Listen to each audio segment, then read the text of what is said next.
शख्स की जो अब तक ठेले पर सब्जी बेचता था, लेकिन उसने सब्जी बेचने के दौरान जो मेहनत की, उस मेहनत की वजह से अब वो बच्चों को शिक्षक बनकर नई राह दिखाएगा।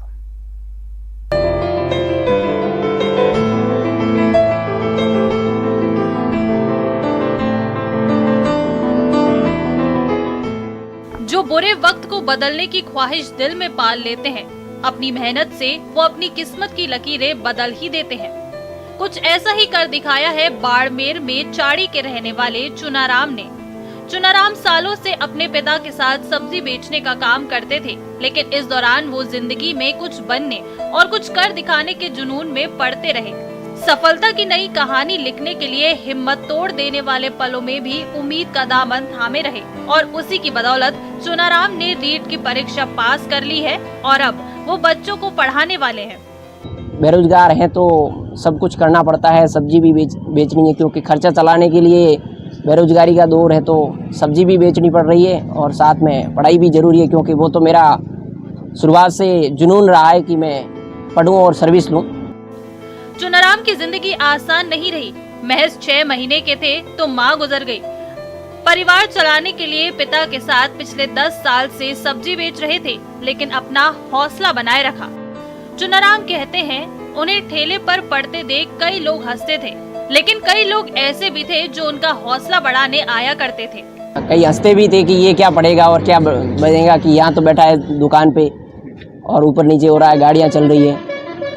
कई तो मजाक करते थे, लेकिन कई लोग हैं, मुझे उत्साह जो है कि कई लोगों ने बताया मुझे कि आपका हो जाएगा और अब पढ़ो। चुनाराम कहते हैं अभी तो उन्होंने सफलता की ओर महज एक कदम बढ़ाया है, मंजिल तो अभी बाकी है। चुनाराम एक मिसाल है उन लोगों के लिए जो मुसीबतों के आगे घुटने टेक देते हैं। बाड़मेर से न्यूज़ 18 राजस्थान के लिए प्रेमदान की रिपोर्ट। एक निजी समारोह में टोंक पहुंचे केंद्रीय जल शक्ति मंत्री गजेंद्र सिंह शेखावत ने प्रदेश सरकार पर जमकर निशाना साधा। साथ ही उन्होंने ये भी कहा कि 2023 में बीजेपी की आंधी आने वाली है और इस आंधी में वर्तमान सरकार तिनके की तरह उड़ जाएगी।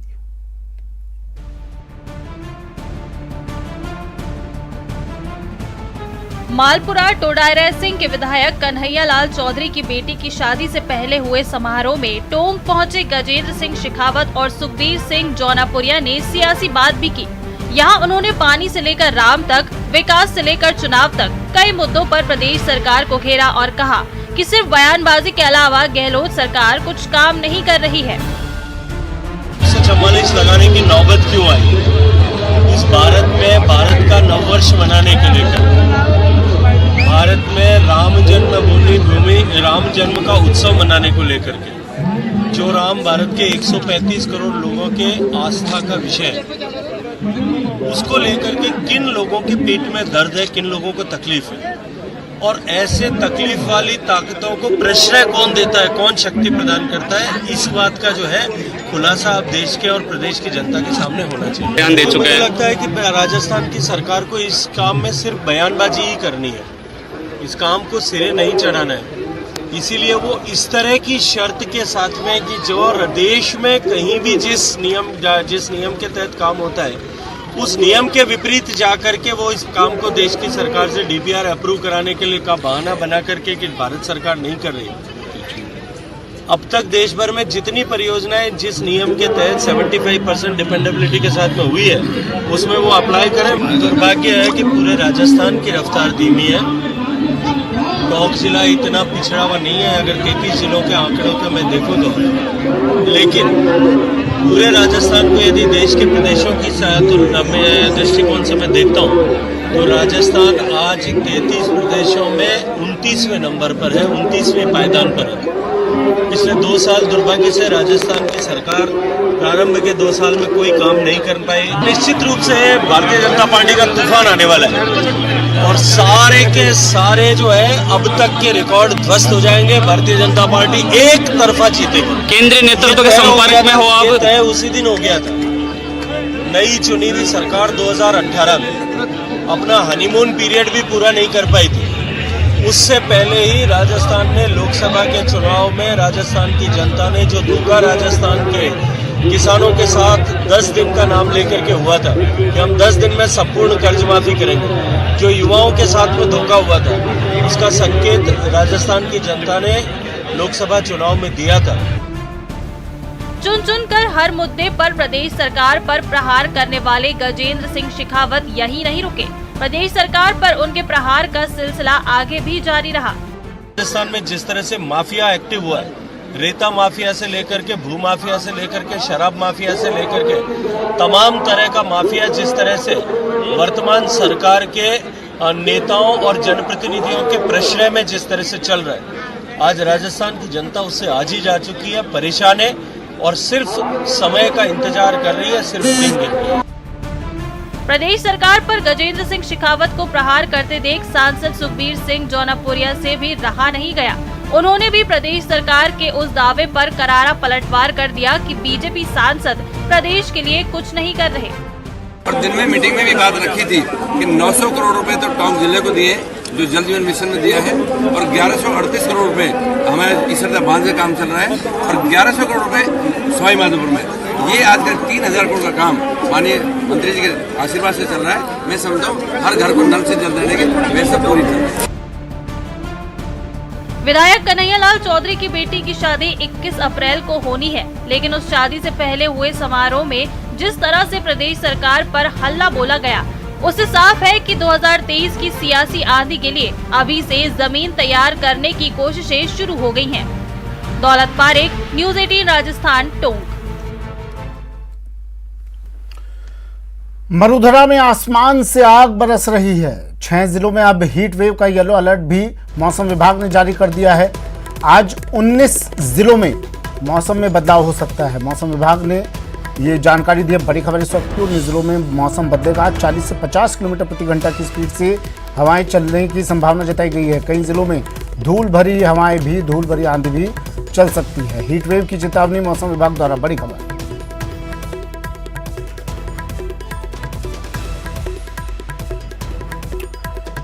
चलिए, मेरे सहयोगी हमारे साथ जुड़ गए हैं मरुधरा की अलग अलग धाराओं से। अशोक शर्मा श्रीगंगानगर से हमारे साथ जुड़े हैं, श्रीकांत जैसलमेर से हमारे साथ जुड़े हैं और भरतपुर से दीपक हमारे साथ जुड़े हैं। अब जब गर्मी की बात हो और जैसलमेर का रुख ना किया जाए, श्रीकांत, रेतीले धोरे हैं और यहाँ तो सूर्यदेव ज़्यादा ही मेहरबान होंगे।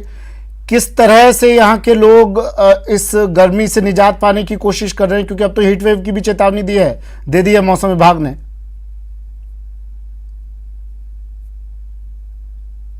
जी, मैं आपको बता दूं कि रेगिस्तान के बीच बसा जैसलमेर अपनी गर्मी के लिए भी मशहूर है और सर्दी के लिए भी।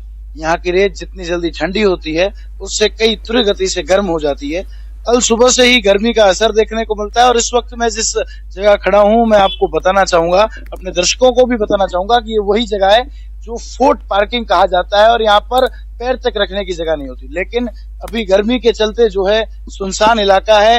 यहाँ पर इक्का दुक्का गाड़ियां जो कि लोकल जो लोग यहाँ रहते हैं उनकी है, स्थानीय लोगों की है।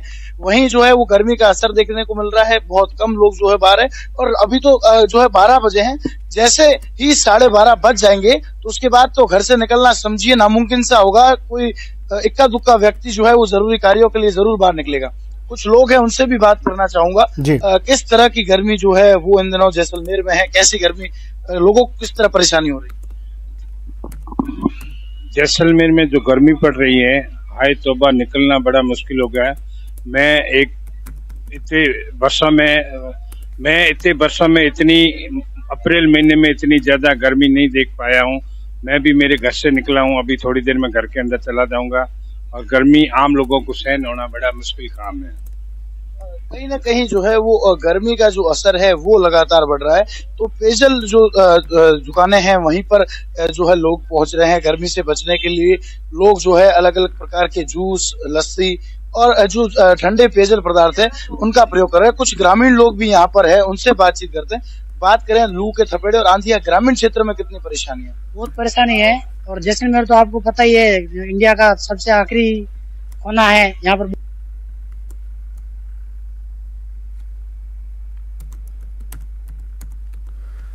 चलिए,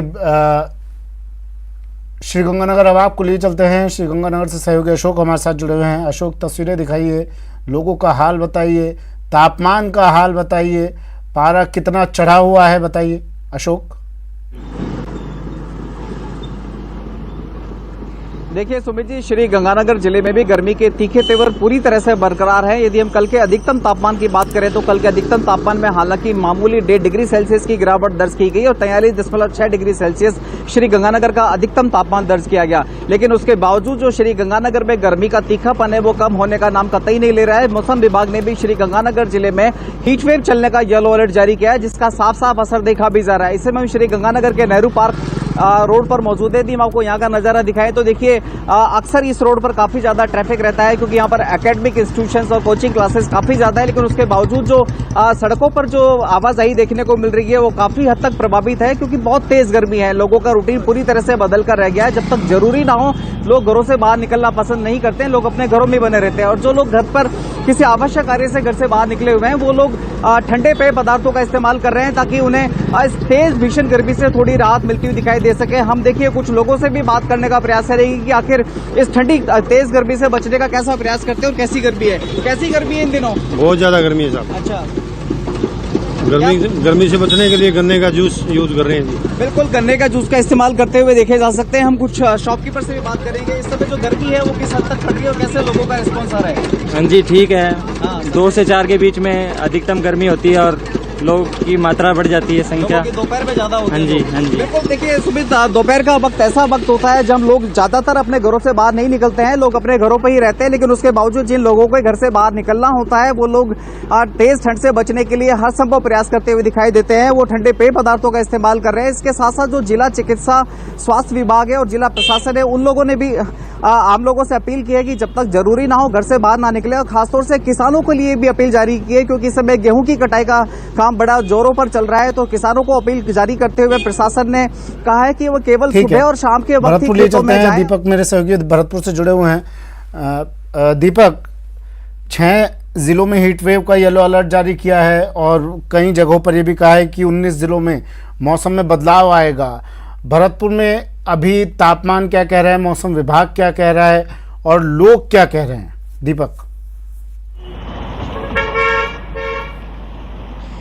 देखिए बिल्कुल सुमित, तो मौसम की बात की जाए तो भरतपुर में मौसम जो है अचानक ही बदल रहा है और तापमान जो है 40 के पार है। ऐसे में जो गर्म हवाएं हैं, लू जो लपेड़े हैं वो इंसान पर पड़ रहे हैं। जैसे ही लोग घरों से बाहर निकल रहे हैं तो गर्म हवाओं के जो थपेड़े हैं वो उनके शरीर पर पड़ रहे हैं और वो लोगों को झेलने भी पड़ रहे हैं। गर्म हवाएं जो है वो 15 से 20 किलोमीटर की रफ्तार से प्रति जो है वो चल रही हैं और अभी भी इसी वक्त जो है वो गर्म हवाएं चल रही हैं। इंसान जो है घर से बाहर नहीं निकल रहा है, लेकिन जो लोग अपने घरों से जरूरी काम से बाहर निकल रहे हैं वो अपने सर को पूरी तरह से ढक करके जो है निकल रहे हैं। और ऐसे में मौसम विभाग ने भी चेतावनी दी है कि मौसम जो है अचानक बदलेगा। हीट वेव की भी चेतावनी है, उसके साथ साथ जो है तेज हवाओं की भी चेतावनी दी है। तो ऐसे में अब आसार ये लगाए जा रहे हैं कि कल शाम से ही जो है मौसम धीरे धीरे बदल रहा था और अभी भी जो है तेज हवाएं चल रही हैं। कभी जो है तेज धूप निकलती है, उसके बाद एकदम मौसम बदल जाता है, लेकिन हवाओं का जो धूल भरी आंधी है वो भी हवाओं के साथ चल रही है। तो ऐसे में आम जनजीवन जो है वो पूरी तरह से अस्त व्यस्त नजर आ रहा है। सड़कें जो है जो ज्यादातर सुनसान नजर आती हैं, इक्का दुक्का लोग जो है सड़कों पर नजर आते हैं। तो ऐसे में जो तापमान है उसका असर कहीं ना कहीं लोगों पर पड़ रहा है। लोग चलिए, शुक्रिया दीपक, तमाम जानकारी के लिए। अशोक, आपका भी शुक्रिया तमाम जानकारी के लिए, तस्वीरें दिखाने के लिए। बढ़ते अगली खबर की और बात मुख्यमंत्री अशोक गहलोत के दिल्ली दौरे की। मुख्यमंत्री अशोक गहलोत दिल्ली पहुंच चुके हैं। पार्टी के वरिष्ठ नेताओं से अब मुलाकात होगी मुख्यमंत्री की। सोनिया गांधी समेत अन्य प्रमुख नेताओं से भी चर्चा मुख्यमंत्री की होगी।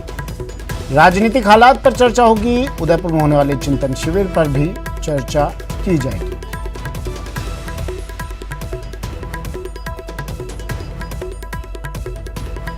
मुख्यमंत्री अशोक गहलोत का दिल्ली दौरा। दिल्ली पहुंच चुके हैं मुख्यमंत्री और सोनिया गांधी समेत कई बड़े नेताओं से बात होगी। कांग्रेस के प्रमुख चेहरों से मुलाकात होगी, बात होगी। राजस्थान के राजनीतिक हालातों पर चर्चा इस मुलाकात में होगी।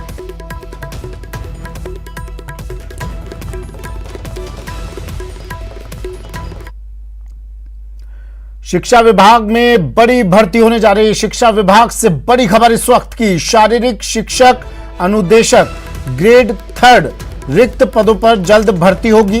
पीटीआई के 5126 पदों पर सीधी भर्ती को वित्त विभाग ने मंजूरी दे दी है। शिक्षा विभाग के संयुक्त शासन सचिव ने आदेश जारी कर दिए हैं। बड़ी खबर टीवी स्क्रीन पर। जल्द भर्ती होगी, सीधी भर्ती पीटीआई के 5126 पदों पर। शारीरिक शिक्षक अनुदेशक ग्रेड 3 के रिक्त पदों पर जल्द होगी भर्ती। बेरोजगारों के लिए अच्छी खबर, युवाओं के लिए अच्छी खबर, शिक्षा विभाग से बड़ी खबर।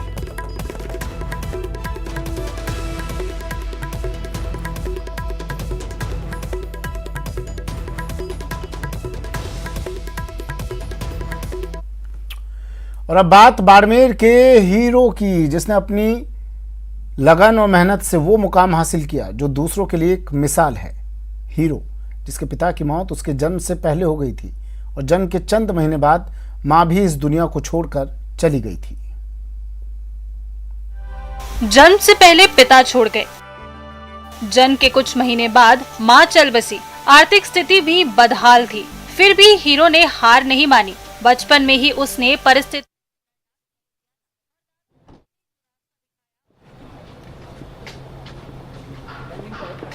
मुख्यमंत्री अशोक गहलोत और दिल्ली दौरे पर सोनिया गांधी से मुलाकात होगी, पार्टी के वरिष्ठ नेताओं से मुलाकात होगी।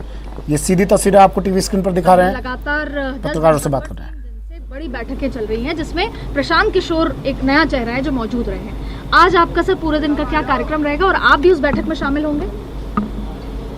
ये बैठक में जो शामिल होने के लिए आए हैं, प्रशांत किशोर जी का जहाँ तक सवाल है, वो एक ब्रांड बन गया देश के अंदर कि भाई 14 के अंदर पार्लियामेंट में वो मोदी जी के साथ थे, एनडी के साथ थे, फिर वो नीतीश के साथ गए, कभी वो पंजाब में गए, कांग्रेस के साथ गए।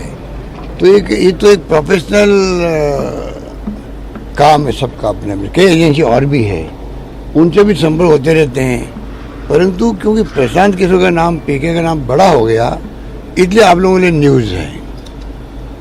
हर व्यक्ति का अनुभव काम लेना चाहिए, विपक्ष को भी, बल्कि सत्ता वाली पार्टी भी काम लेती है अपने तरीके से। तो ये कोई बहुत ऐसा नहीं पहली बार ही हो रहा है। हम लोग भी लगातार जो ऐसी एजेंसियां हैं या जो ऐसे एक्सपर्ट हैं उनकी राय लेते रहते हैं।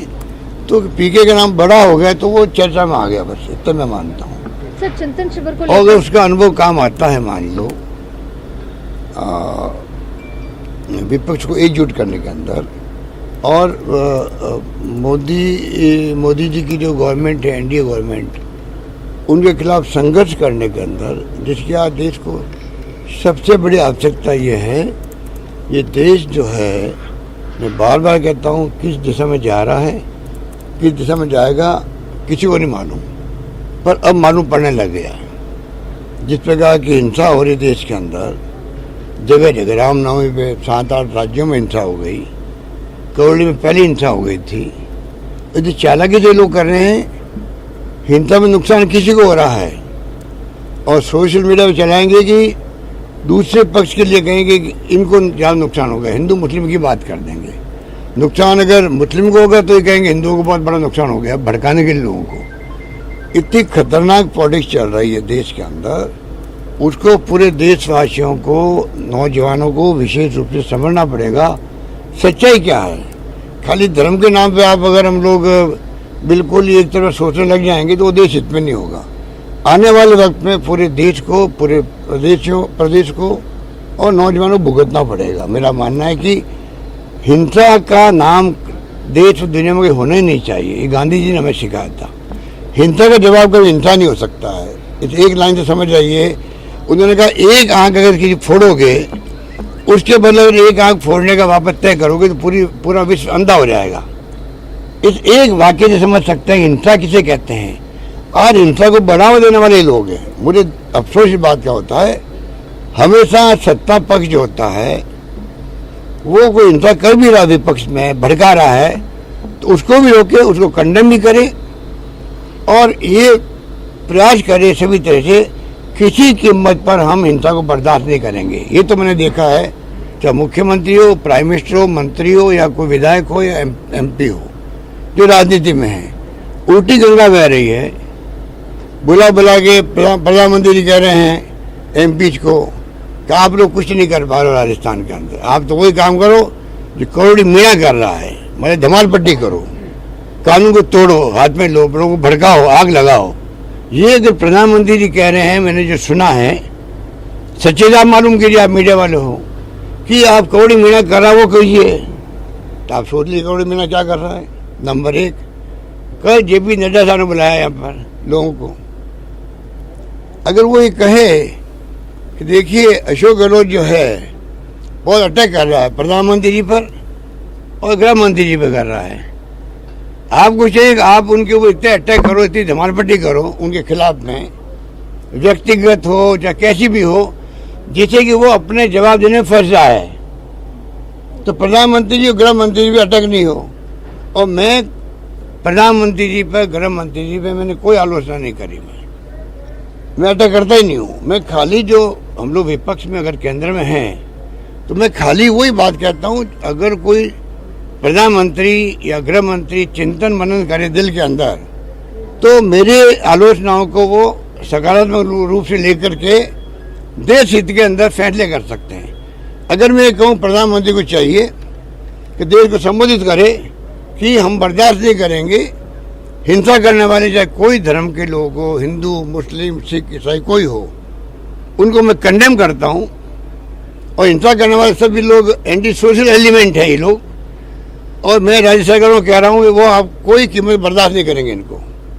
अगर ये प्रधानमंत्री को मैं कहता हूँ तो इसमें बुराई क्या है? प्रधानमंत्री के दिल में भाव आना चाहिए कि विपक्ष तो बोलेगा और हमें इसमें अगर सुझाव अच्छा है, आज ये कल मानेंगे, या वो खुद नहीं संबोधित करना चाहते देश को और कोई तरीका निकाले देशवासियों को मैसेज देने के लिए, तो मेरी समझ के पर है कि अगर मैं गृह मंत्री के बारे में या प्रधानमंत्री के बारे में मैं कोई बात बोलता हूँ तो भी तो डिग्निटी बोलता हूँ। मैं प्रधानमंत्री पद की डिग्निटी को, गृह मंत्री की डिग्निटी को जानता हूँ क्या होती है। जहाँ सरदार पटेल बैठे थे, आज क्या हो रहा है? गृह मंत्री जी खुद ही सरकारें गिरा रहे हैं और वही हॉस्टलिंग करके मध्य प्रदेश में, राजस्थान में कोशिश कर ली, महाराष्ट्र में, झारखंड में। ये डेमोक्रेसी है क्या? अगर मैं इनकी आलोचना करूँ इन बात को लेके, तो इनके मन में भाव आना चाहिए कि देखिए आलोचना हो रही, पब्लिक क्या सोचेगी। दुर्भाग्य से कांग्रेस के शासन के अंदर हमेशा कोई विपक्ष बोलता था, उसमें बीजेपी भी थी, तो कांग्रेसी नेता चाहे सोनिया गांधी जी हो, चाहे राजीव गांधी जी हो, चाहे वो नरसिम्हा राव जी हो, चाहे वो इंदिरा जी हो, 4 को मैंने देखा है, तो वो कहते, वो सोचते थे दिल के अंदर लोग क्या कहेंगे देशवासी। ये घटना दुर्घटना हो गई है, आरोप लगे मंत्री पर, किसी पर, तो हमें एक्शन करना चाहिए। मैंने लोग क्या कहेंगे, इनको जो है लोग क्या कहेंगे वो भय नहीं, इनको इतना घमंड आ गया है, जो कुछ भी हम खुद ही हैं, बस हमने जो कह दिया वो बिल्कुल लोगों की लकीर है, लोग क्या कहेंगे परवाह मत करो। इसलिए तमाशे हो रहे हैं देश के अंदर, और यही लोग क्या कहेंगे परवाह नहीं करेंगे तो ये लोग ऐसे सबक सिखाएंगे, ये छकड़ी बोल जाएंगे, ये मेरा मानना है। कल जब बैठक हुई, एकजुट होना पड़ेगा, बार बार एकजुटता पे फोकस जेपी नड्डा ने रखा। वो प्रधानमंत्री जी से प्रेरणा लेके कह रहे हैं। जब उन्होंने कह दिया गौड़ी मीणा जी के बारे में, वही टोन वही बोल रहे हैं, 70 बार रहने के लिए एकजुट होना पड़ेगा। अब आपने तो 6 उम्मीदवार बना दिए मुख्यमंत्री के, अब 6 उम्मीदवार बनाओगे तो भुगतना पड़ेगा आपको। जो आपकी उम्मीदवार थी उसको तो आपने पीछे ढकेल दिया और 6 उम्मीदवार बना दिए हैं, तो भुगतो अब आप, भुगतो। और हमारे लिए मुसीबत है, एक नेता उनका हो तो हम उनसे बात करें, पक्ष विपक्ष मिलके कोई ऐसे इश्यू होते हैं राजस्थान के अंदर, उन पर चर्चा करें, उनको हल करें। वो तो माहौल इन्होंने ख़त्म कर दिया है, ख़त्म ही कर दिया है। नेता प्रतिपक्ष जो है वो क्या क्या बोले, आप देख ही रहे हो, कल क्या बोले, परसों क्या बोले, महाराणा प्रताप के बारे में क्या बोले, और अब किसके बारे में बोलेंगे वो? सीता, राम सीता, रावण सीता। बताइए आप, अब रावण का एग्जाम्पल उनको यही मिला क्या, सीता ही मिली क्या? तो मैं से तो आधा मेंटली डिस्टर्ब लगता है मुझे वो। गुलाब चंद कटारिया मेंटली डिस्टर्ब लगते हैं, अपनी पार्टी में आते उनको सम्मान नहीं मिल रहा है। कुछ कारण जरूर है, जब वो भभक जाते हैं, जब मीडिया के सामने आते हैं तो ऐसे शब्द काम लेते हैं, चाहे मेरे बारे में हो, चाहे और नेताओं के बारे में हो। कोई सोच नहीं सकता कि ऐसे शब्द काम लिए जाते हैं क्या। पर गुलाब चंद कटारिया जी का मैं व्यक्तिगत रूप से सम्मान करता हूँ, बहुत बुजुर्ग हैं, चाहे वो आरएसएस के कैडर के आदमी हैं, पर उनकी बोली चाली जो है उनको मैंने कई बार समझाने का प्रयास भी किया। आप एक लिमिट के आगे मत बढ़ो, बिलो द बेल्ट हिट मत करो, पर वो चूक ही नहीं सकते। महाराणा प्रताप के बारे में क्या क्या बातें बोल दी, क्या राजस्थान के लोग भूल सकते हैं उनको? इतना गुस्सा राजस्थान लोगों में है, कोई कल्पना नहीं कर सकता, विशेष करके राजपूत कम्युनिटी के अंदर, छत्तीस कौम के अंदर। वही बात रावण सीता की बात हो गई। क्या हिंदू लोग इस बात को बर्दाश्त करेंगे? क्या हिंदुत्व की बात करते हैं, राष्ट्रवाद की बात करते हैं। इनका राष्ट्रवाद चुनाव जीतने के लिए है, इनका हिंदुत्व चुनाव जीतने के लिए है। हमारा हिंदुत्व धार्मिक भावना के आधार पर है। हम सबको गर्व है कि हम हिंदू हैं। गांधी जी ने कहा मुझे गर्व है कि मैं हिंदू हूँ और हर धर्म का सम्मान करना हमारा कर्तव्य बनता है, ये उन्होंने कहा था।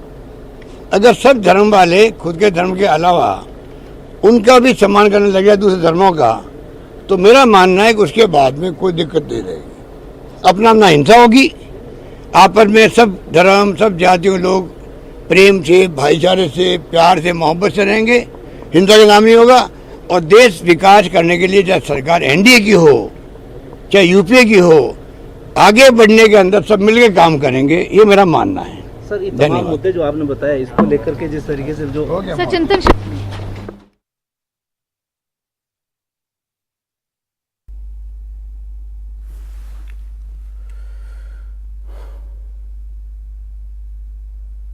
चलिए फिलहाल इतना ही, दीजिए इजाजत।